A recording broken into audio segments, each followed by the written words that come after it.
In 1987, a researcher recording oral histories in a village in the Congo asked an elder to share a children's story. The old man leaned forward and said, "We don't tell children's stories here. We tell warnings." What he described next was so disturbing, the recording was never published. Tonight, you're going to hear it, along with 9 other African folktales so terrifying they were deliberately left out of every classroom, every textbook, every sanitized collection you've ever read. These are the stories that were meant to be whispered in the dark, and some of them were never meant to be told at all. Lock your doors, and whatever you do, don't look behind you until this video is over. Among the Yoruba people of Nigeria, there's a tale parents whisper to children who refuse to come inside before nightfall. They call it the story of Al-Qaeda, the third knock. It goes like this. A young wife named Adunni lived at the edge of a village with her husband, who traveled often for trade. One night, alone, she heard a knock at her door. Go on. 3 knocks. Gentle, almost polite. "Who is there?" she called. "It is your husband. I have returned early. Open the door." The voice was perfect. Every inflection, every warmth. It was him. But Adunni did not open the door. Because in her village, there was a rule older than memory. If someone knocks 3 times after dark, you do not open, no matter whose voice you hear. She pressed her ear against the wood. She could hear breathing on the other side. Wet, slow breathing. And then the voice changed. It dropped lower, lost its warmth, became something that was trying to sound human. "Adunni, I can smell you through the door." She did not sleep that night. She sat with her back against the wall, staring at the door, watching the latch tremble gently, as something tested it from the outside. When morning came, she opened the door. The ground outside was torn up, deep furrows in the earth, as if something with massive claws had been pacing. Back and forth, all night long. Her husband returned 3 days later. He had never left the trading town. The Yoruba say the creature that knocks is called an ebera, a spirit that wears the voices of the people you love.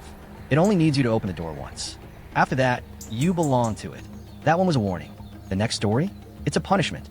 The Shona people of Zimbabwe speak of rivers the way most cultures speak of graveyards, as places where the boundary between worlds is dangerously thin.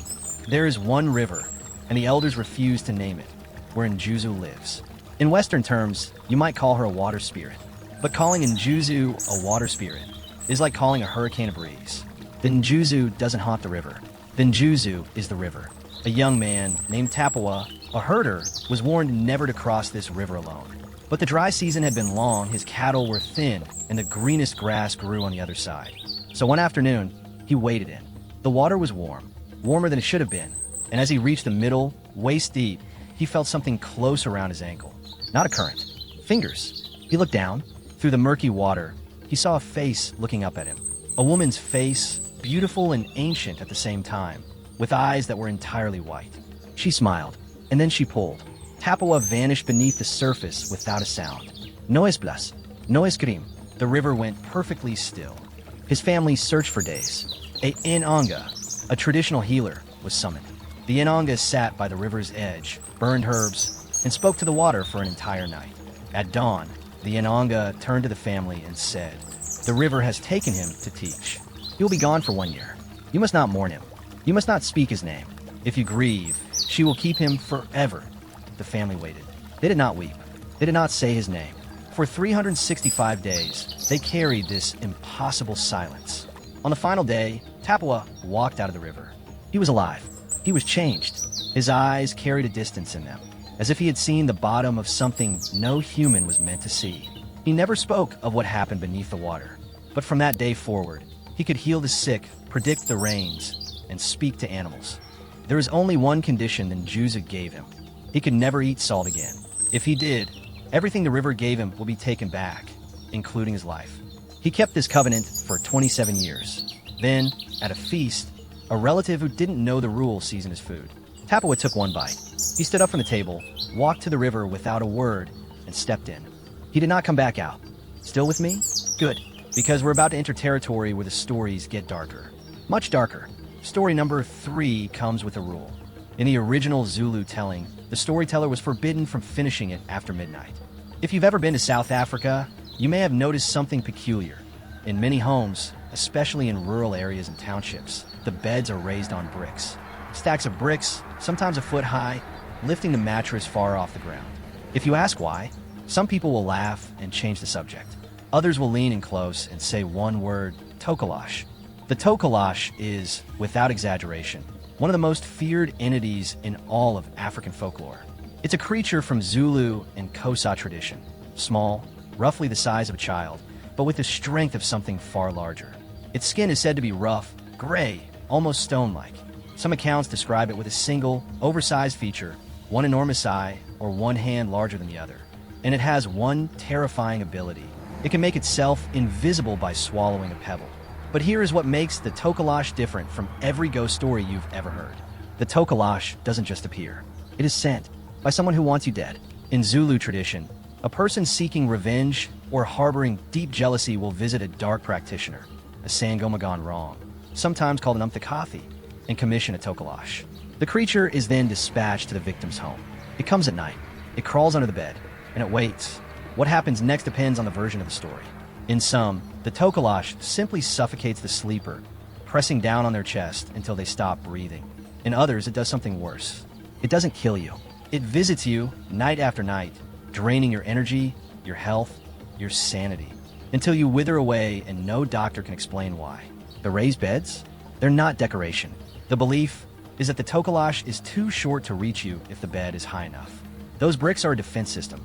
There is a story, and I need to be careful how I tell this, about a schoolteacher in KwaZulu-Natal in the early 1990s. She began experiencing what she described as something sitting on her chest at night. Paralysis. A weight. The smell of wet earth. She moved her bed onto bricks. The sensation stopped, but she began hearing scratching beneath her every single night, from midnight until exactly 3 a.m. She called a Sangoma. The healer entered the room, looked under the bed, and reportedly screamed. What was found, or what was done, was never shared with the teacher. But the Sangoma burned something in the room, sealed the windows with ash, and told her, someone close to you paid for this. Someone who smiles at you every day. The teacher moved away. She never found out who sent it. The Tokoloshe legend is not just a campfire story in South Africa. It's testified about in court cases. It's discussed by psychologists. It's feared by millions of people right now, tonight, as you're listening to this. And if you ever visit South Africa and see those bricks under the bed, don't move them. We're approaching the halfway point. If you're watching this alone in the dark, I respect your courage. But the next story is the one that made me personally hesitate before including it. It comes from the Ashanti people of Ghana, and it involves something that looks exactly like someone you know. Deep in the forests of Ghana, the Ashanti people tell of the Asanbosam. And I want you to picture this creature very carefully, because once you see it in your mind, you won't forget it. The Asanbosam is humanoid, roughly the size of a tall man, but thinner, unnaturally thin, with limbs that bend at angles that make your stomach turn. Its skin is dark, blending perfectly with tree bark. Its eyes are said to glow faintly, like embers buried in ash. But its two defining features are what elevate it from folklore into genuine nightmare.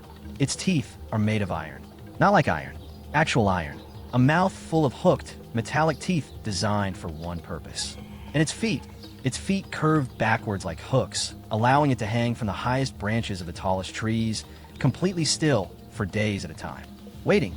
The Asanbosam is a predator. It waits above forest paths, in the canopy, silent and patient. When a traveler passes beneath, it drops. Not to the ground, onto the person. It hooks its curved feet into the victim's shoulders and bites into the neck with those iron teeth. Now, I need to tell you a specific story, because the general description doesn't capture the dread of encountering one. An Ashanti hunter, in one of the oldest recorded versions of this tale, entered the forest tracking a wounded antelope. The blood trail led deeper and deeper into old growth, where the trees were so thick the sun vanished. He noticed something strange. There were no birds singing, no insects. The forest was holding its breath. He looked up. Hanging from a branch, directly above him, was what he first thought was a dead man. A body, limp, suspended. But then it opened its eyes and smiled, with a mouth that caught the thin light and glinted. The hunter ran. The Ashanti say he was one of the few who ever saw an Asanbosam and lived, because the creature had already fed recently. A full Asanbosam is lazy. A hungry one is inescapable. To this day, in certain forest regions of Ghana, people will not walk beneath the tallest trees alone. And if you enter the forest and the birds go silent, you turn around. Immediately. Now, I promised you a story from the Congo, the one the researcher recorded and never published. We're getting close. But first, story number 5. And this one isn't about a creature. It's about a curse, one that some people believe is still active today. This story exists across West Africa in slightly different forms. Edo, Igbo, Hausa, but the core is always the same. And the lesson it teaches is one of the most chilling in all of world folklore. A hunter walking through the bush stumbled upon a human skull lying on the ground, bleached by the sun, old, forgotten. But the hunter was a talkative man, a boastful man, and he said aloud, perhaps to amuse himself, "What brought you here, old skull?" The skull opened its jaw and answered, "Talking brought me here." The hunter stared. His blood went cold and hot. Then, and this is where the story becomes a study in human nature, instead of running, instead of staying silent, instead of heeding the obvious warning, he ran back to the village. He told everyone, the chief, the elders, strangers in the market. He couldn't stop talking about it. "I found a skull that speaks. Come and see. Come and hear." The chief, intrigued and suspicious, sent guards with the hunter back to the spot. "If this skull speaks," the chief warned, "you will be rewarded beyond your dreams. If it does not, you'll be killed for wasting the chief's time and spreading lies." They arrived at the skull. The hunter, sweating now, spoke to it. "Skull, tell them, what brought you here?" Silence.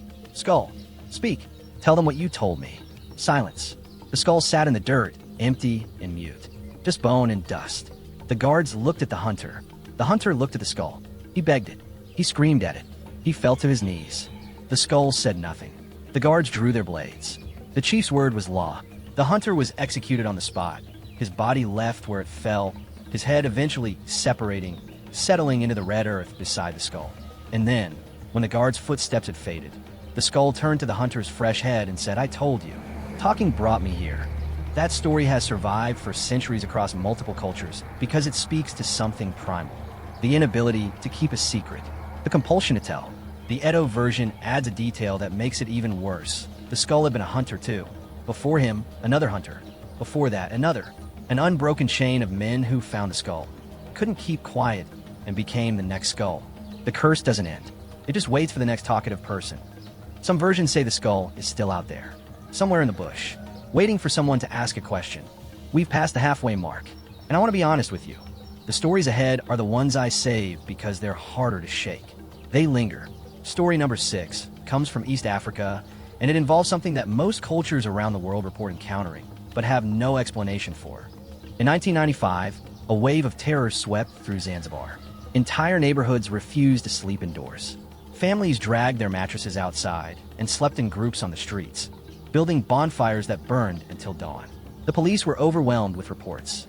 Hospitals saw a surge of patients presenting with identical symptoms: scratch marks, bruising, and a psychological trauma so severe that grown men wept openly and could not be consoled.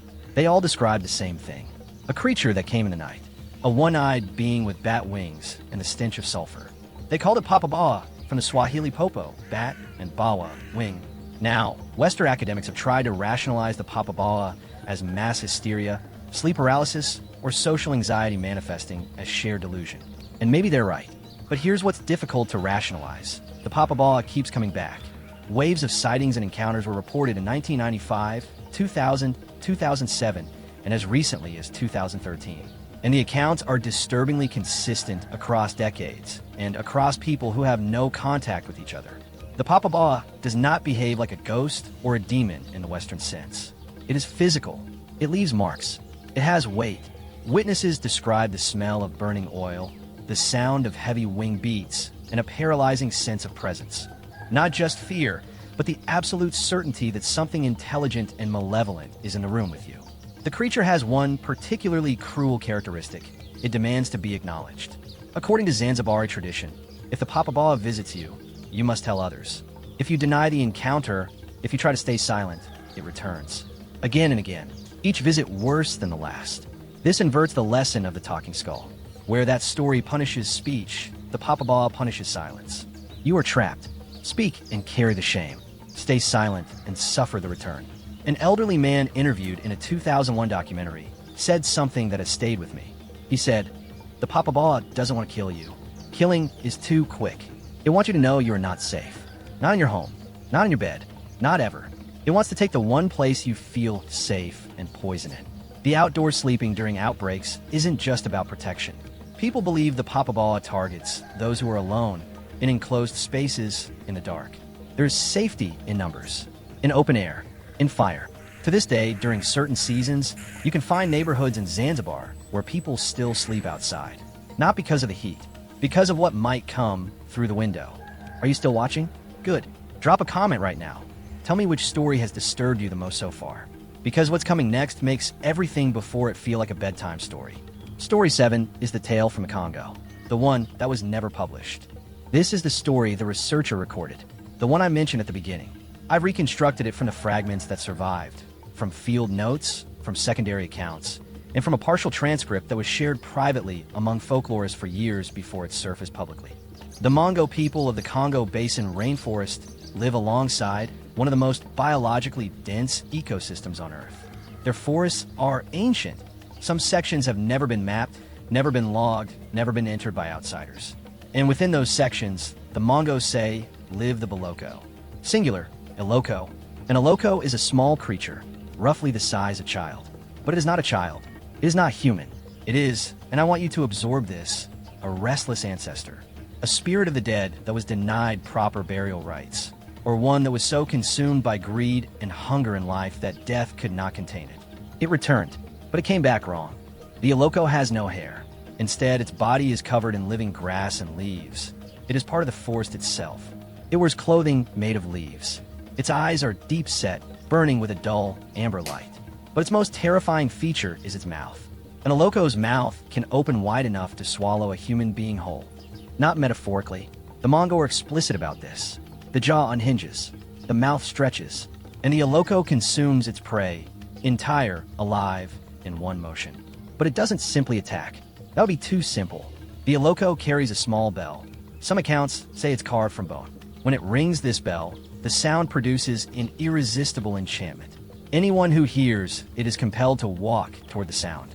They feel peace, calm, a warmth spreading through their chest. They follow the ringing deeper into the forest, smiling, unafraid until they see it. And by then, the mouth is already opening. Now, the story the researcher recorded. The elder told him about a woman, a wife, whose husband went into the deep forest to hunt.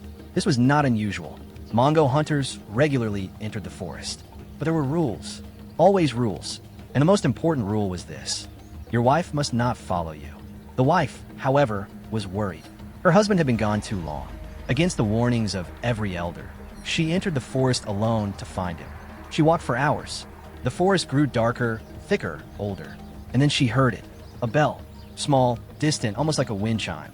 Beautiful. The most beautiful sound she had ever heard. She followed it. She found a clearing. In the center of the clearing sat a small figure. Child-sized, covered in leaves. It looked up at her and smiled. A normal, small smile. It rang the bell again. She stepped closer. She felt no fear. Only comfort. Only the overwhelming desire to sit down beside it and rest. And then the figure opened its mouth. The elder told the researcher that the woman's husband found her remains 3 days later. Not bones, not blood, just her wrappings, her clothes, folded neatly in the clearing, as if she had carefully undressed before vanishing. The Eloko leaves no trace of the body, only what was worn over it.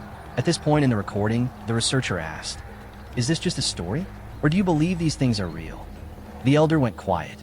When he finally spoke, he said, "Last year, a boy from this village went into the deep forest. We found his shoes at the edge of a clearing. Only his shoes. We did not enter the clearing. We burned it. We burned the entire clearing. And from the fire, we heard the bell." The researcher stopped recording. His field notes from that evening contain only one line: "I believe him. God help me, I believe him." There are 3 stories left, and I need to warn you. The last one, number 10, is the one I almost didn't include. Not because it's the goriest or the most violent, but because of the rule attached to it. You'll understand when we get there. The Khoikhoi people of the Namibian and South African deserts tell of a creature that breaks every rule of anatomy and still manages to be one of the most effective predators in all of African mythology.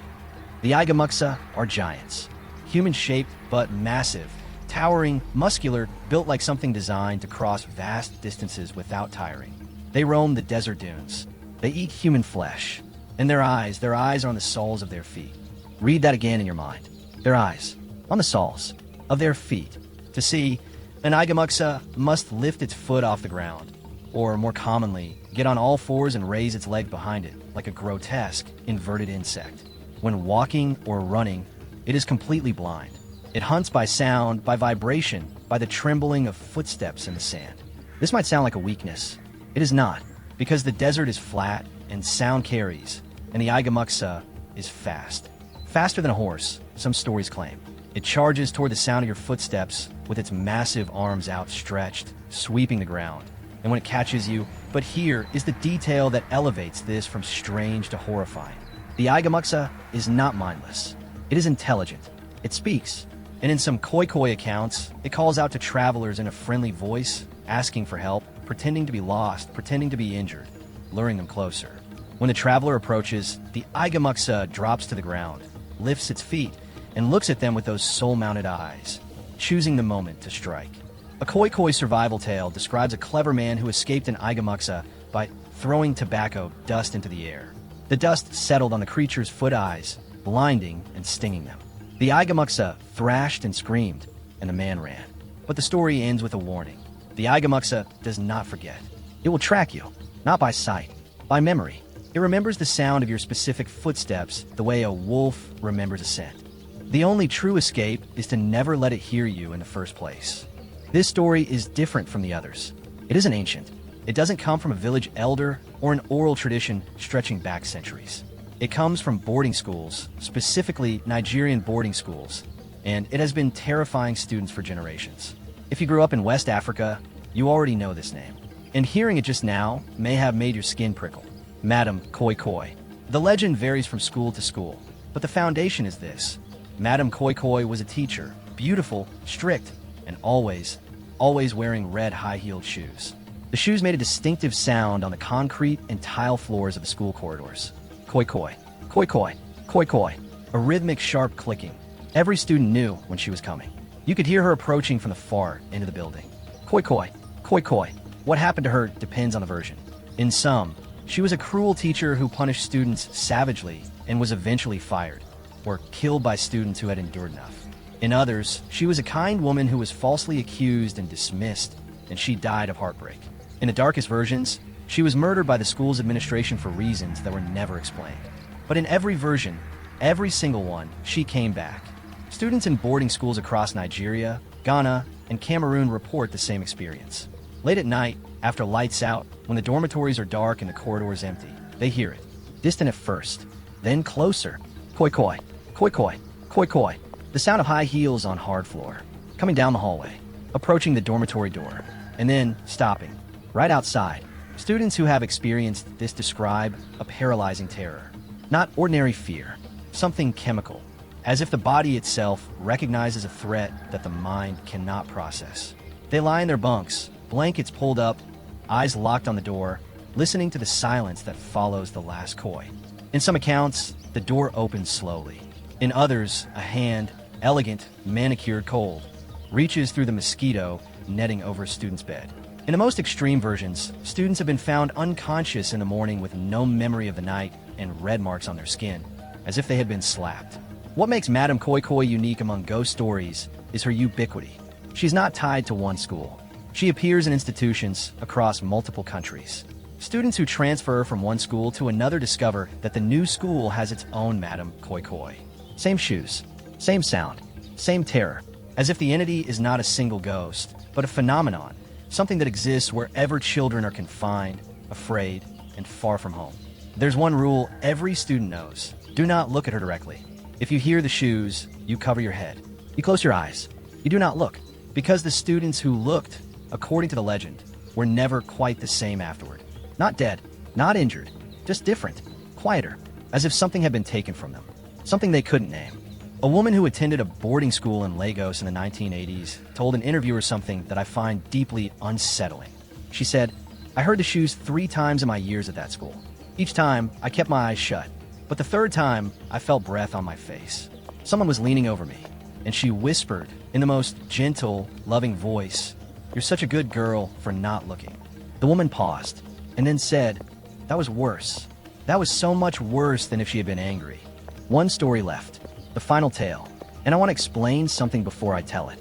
Every story I've told you tonight has been, at its core, a warning. Don't open the door. Don't enter the water. Don't follow the sound. Don't speak. Don't look. This last story is a warning too, but it's a warning about stories themselves. About what happens when you carry a tale that was never meant to leave the mouth that first spoke it. The Maasai and other East African pastoralist communities have a concept they call a bound story, a narrative that belongs to a specific place, a specific people, a specific moment. To tell outside that context is to unbind it, to release whatever it contains. I'm going to tell you a version of this story that has been adapted. The original, the true, unbound version. I will not speak. I don't know it, and honestly, I don't want to. Among certain East African communities, there is a category of story that has no equivalent in Western tradition. These stories are called different things in different languages, but the concept translates roughly to a story that is alive. Not alive as a metaphor. Alive in the way that a seed is alive, dormant until it finds soil. The belief is this: certain events, certain tragedies, certain encounters with the spirit world generate stories that carry a charge. Like a storm carries lightning. These stories want to be told. They need to be told. And once you hear one, it lives inside you, and it will press against the inside of your mind until you pass it to someone else. You might recognize this pattern. It appears in modern horror, chain letters, cursed videotapes, the Japanese concept of ringu. But those are fictions inspired by this, the original idea, the one that predates cinema by millennia. Here is the story, or rather, here is the frame of the story. An elder, a keeper of oral history, carried a bound story for 60 years. He had heard it as a young warrior from a dying man who begged him to listen. "Take this story," the dying man said. "I cannot carry it into death. If I do, it will follow me, and I will never reach the ancestors." The young warrior listened, and from that moment, the story lived inside him. He described it years later as a weight. Not physical, deeper than physical. A heaviness behind his eyes. A sound at the edge of his hearing, like someone whispering in a room he had just left. The story wanted out. It pressed against his teeth when he spoke. It surfaced in his dreams, playing itself out in images he could not control. But he knew the rule. You cannot tell a bound story to just anyone. The listener must be willing. The listener must understand what they are accepting. The listener must be strong enough to carry it. For 60 years, he found no one. And here's where this becomes frightening. The elder began to change. The story, unable to leave, began to grow. It took up more space inside him. His family said he became distant, as if part of him was always somewhere else, always listening to something they couldn't hear. He stopped sleeping.